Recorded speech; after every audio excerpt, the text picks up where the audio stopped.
E aí pessoal, beleza? Então, continuando nossos vídeos de neoplasias, nesse vídeo a gente vai falar um pouco das características das células neoplásicas. Cola no vídeo para você aprender mais um bocado. E qualquer dúvida, sugestão, a sua impressão sobre o vídeo, deixe um comentário aí e vamos embora pro vídeo.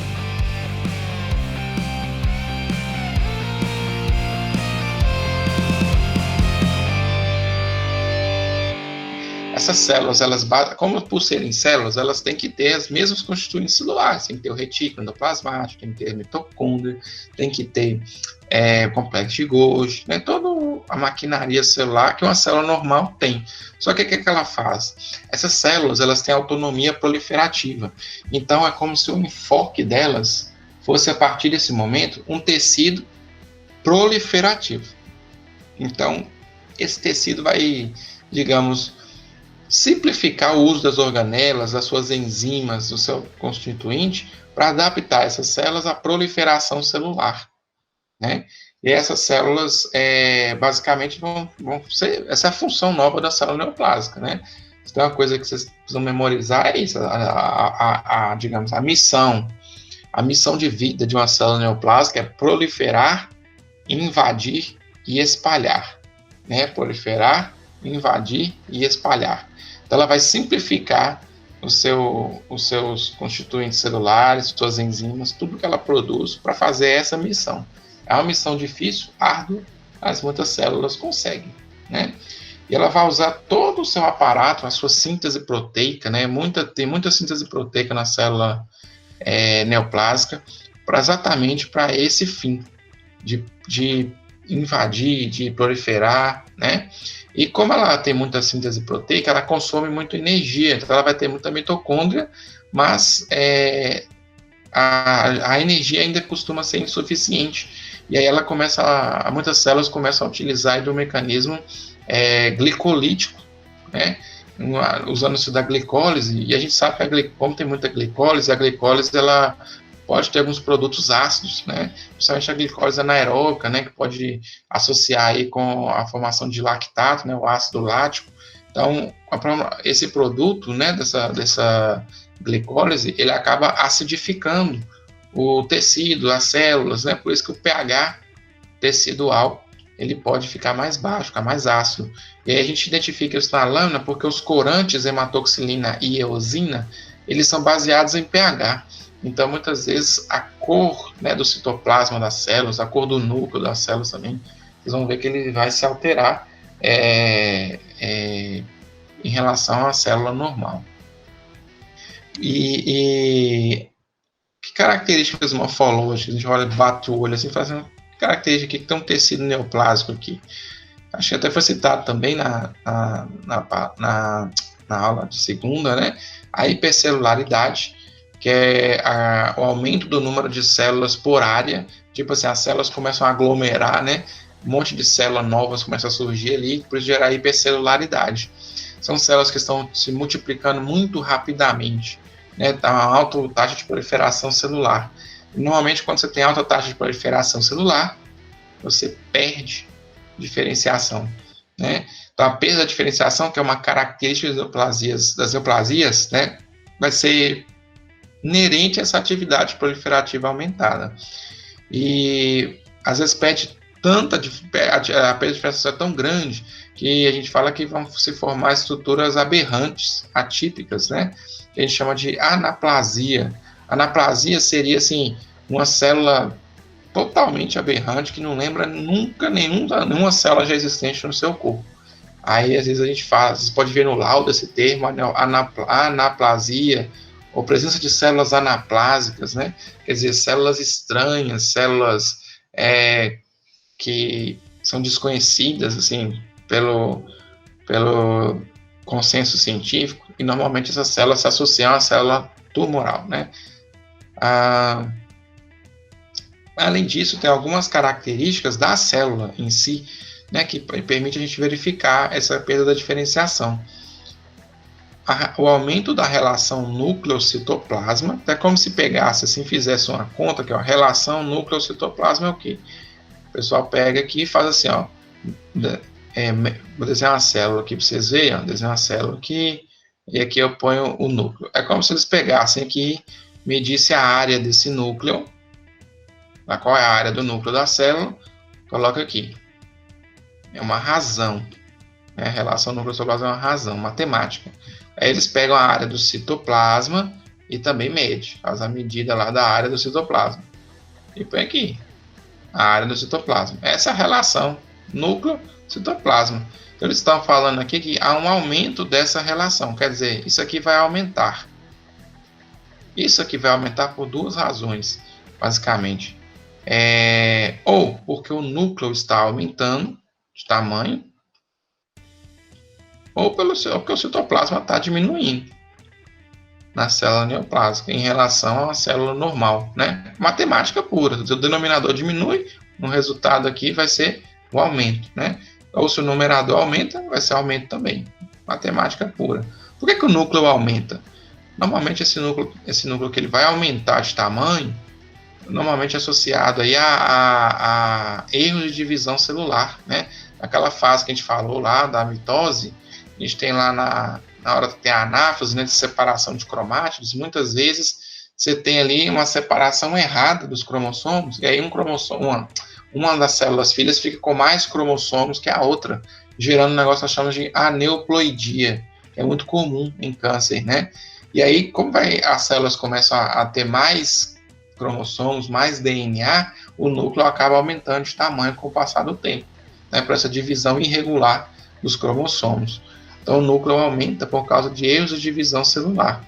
E por que o citoplasma diminui também? Porque como essas células estão em alta atividade proliferativa, basta lembrar, né, que a gente tem aquela fase de intérfase, que é uma fase bem longa. Aí o núcleo, o citoplasma, quando a célula surge, a célula é menor. Tanto que a fase de G1, a principal característica que vocês falaram lá na apresentação, na fase G1, é que é a fase de crescimento. A célula vai sintetizando proteínas, né? Aumentando o citoesqueleto, crescendo. Só que acontece na célula neoplásica, ela está proliferando muito rápido. Surgiu uma célula, ela passa muito rápido por G1, não dando tempo dela crescer. Então a célula, principalmente a síntese proteica, que é o que vai fazer ela crescer o seu citoplasma, né? Fica prejudicado. Então, naturalmente, o citoplasma vai diminuindo de tamanho a cada divisão celular. Então, a célula fica com o citoplasma menor e o núcleo maior. Isso aqui contribui para o aumento da relação núcleo-citoplasma. Tá? O núcleo também, muitas vezes, ele vai, como esse conteúdo de DNA vai estar aumentado, na hora da coloração, que é baseada no pH sanguíneo, né, da hematoxina e eosina, o núcleo vai ficar mais escuro. E aí a gente damos a isso o nome de hipercromasia, né? Hiper de muito cromo, cor. Né? Então, hipercromasia nuclear, quer dizer, o núcleo fica bem escurinho, tá? Ele fica maior e escurecido. Mas pode acontecer também dele ficar menor, porque, como eu falei, enquanto tem células que vão ganhar mais para uma célula ganhar mais cromossomos, a outra tem que perder. Então, o conteúdo genético de outra pode ficar menor também. E o que é mais típico mesmo é isso aqui, é o pleomorfismo celular e nuclear. Pleomorfismo, formas distintas, né? Acho que pleos, né, vem de diferentes. Então, quer dizer, as células e o núcleo das células vão adquirir formas muito diferentes, muito esdrúxulas, aberrantes, né? Vocês podem ver o termo também polimorfismo nuclear ou celular. Poli é de várias formas, né? O sentido é o mesmo, tá? Que os eles vão apresentar. Deixa eu mostrar uma imagem para vocês para exemplificar tudo isso. Pessoal, eu estou começando a minha jornada no YouTube efetivamente faz pouco tempo. Sou eu sozinho aqui com vocês e vou sempre me dedicar para trazer para vocês o melhor conteúdo. Eu não recebo para isso, então sabe qual é o único apoio que eu tenho nesse momento? A sua inscrição. Sim, é exatamente saber que você se inscreveu no meu canal que vai me motivar a produzir mais conteúdo para vocês. Valeu pela sua inscrição. Bora continuar o vídeo. Olha, esse aqui é o azulzinho, aqui é o exame Papa Nicolau, que é o exame preventivo que é feito nas mulheres, né, preventivo de câncer de colo uterino. Nesse exame, eles fazem um raspado da mucosa do colo uterino da mulher, né, para verificar se tem células alteradas ali, para identificar as células alteradas antes de elas virarem, por exemplo, células cancerígenas. Isso aqui, se você fizer na boca, é muito parecido. Você pode raspar a mucosa bucal, usar o corante, né? E a aparência é quase essa. São células poliédricas, típicas de um tecido epitelial mesmo, né? O núcleo aqui pequenininho, mas normalmente é ao centro, né? Que tem várias células aqui epiteliais, né? Normais. Isso aqui seria a coleta normal. Quando a gente olha em B, olha a diferença. Olha o tamanho dessa célula e o tamanho dessas células. Aqui, ó, deixa eu pegar aqui, ó, como exemplo, aqui está mais ou menos assim. A célula está menor, o citoplasma está menor, o núcleo bem maior, então aqui mostrando a relação alterada núcleo-citoplasma, né, um aumento dessa relação. O núcleo está mais escuro, o citoplasma está mais escuro, o pH, né, diminuindo. Tem muito mais células aqui por área, obviamente, né, já que tem muito mais proliferação aqui. As formas do núcleo e das células também são bem esdrúxulas, né? Olha, normalmente aqui é redondinho, né? Mas aqui a gente vai encontrar algumas células, né, também que já perderam o formato poliédrico, né? Às vezes fica amorfo, estrelado. A gente vê também a atividade proliferativa, né? Isso aqui está parecendo uma célula em divisão celular. Além disso, aqui tem um processo inflamatório, né, que não é comum em situações normais. Dá para identificar aqui polimorfonucleares, macrófagos, que tem aqui nesse exemplo de amostra, onde você tem uma alteração, por exemplo, aqui, neoplásica, né, nesse esfregaço. Do lado esquerdo aqui tem exemplos de tecidos, né? Isso aqui é um tecido conjuntivo. Vocês sabem da histologia que o tecido conjuntivo ele não tem muitas células. É um tecido que tem mais matriz extracelular. Olha o tanto de células neoplásicas aqui, né? É isso que traduz a hipercelularidade, aquele monte de células por área. E aqui a gente fala que é um tecido bem diferenciado também, porque é um carcinoma de células escamosas da pele. Então, lembra do tecido epitelial, né, que é um tecido que as células são bem aderidas, umas às outras, bem justapostas. E a gente pode ver que essa característica ficou preservada, né? Células bem justapostas, bem coladinhas, então é como o tumor ele vai se desenvolvendo em grupos, em ninhos, que a gente fala, né? Ou ilhas neoplásicas, tá? E aí, essa característica de ser as células bem aderidas umas às outras, remete à ideia de que é um padrão bem diferenciado, inclusive porque elas preservaram a propriedade de produzir queratina. Tem aqui os ninhos de queratina, né? Ou pérola de queratina também. Essas manifestações aqui mostram que ela preservou a capacidade de produzir queratina. Então ela é bem diferenciada também, né? Olha aqui na imagem de baixo. Aqui é um rabdomiossarcoma. Então, se é sarcoma, é maligno, né? E esse aqui é bem pouco diferenciado. Às vezes o termo aqui, ó, anaplásico, que eu falei com vocês, né? De anaplasia. Isso aqui não lembra nunca uma célula muscular esquelética, tá? A célula muscular esquelética, quando a gente vê ela, você vê as estrias, né? O músculo é estriado, né? Isso aqui já perdeu-se nessas células. Olha os núcleos, né, como tem tamanhos diferentes, formas diferentes, cores diferentes, as próprias células também são bem diferentes, bem distintas. Tem células aqui multinucleadas também, né, que até o músculo esquelético pode ter esse padrão de ser multinucleado, mas os núcleos bem diferentes uns dos outros também. Aqui mais um tecido, aqui mais uma vez um tecido. Aqui é uma exceção à regra, né, aquelas regrinhas de nomenclatura. Esse aqui, ó, isso aqui vai ser o tecido, a membrana basal, que separa tecido conjuntivo, e aqui é o tecido epitelial, tá? Que é o tecido epitelial. Só que você consegue observar que tem muita perda de diferenciação celular, tem muitas células, aquela estratificação típica que a gente conhece do tecido epitelial não fica muito bem delimitada, e aí você vê células mais afiladas, com um núcleo bem escurinho, outros núcleo mais claro, tamanhos e formas diferentes, né? Essas características que eu já falei, e muitas células, né? Só que, então presta bastante atenção, só que eu aumentei o número de células, eu perdi a diferenciação celular, só que ainda esse tecido está respeitando os seus limites. Ele não invade o tecido vizinho, no caso conjuntivo, né? Isso daqui, na verdade, gente, é uma displasia, aquele conceito que a gente falou. Displasia é uma perda de diferenciação e um aumento da proliferação. Isso é uma displasia. Mas, por questão de nomenclatura, a gente tem aqui a denominação de neoplasia intraepitelial. Olha só, neoplasia intraepitelial. Chama neoplasia aqui. Mas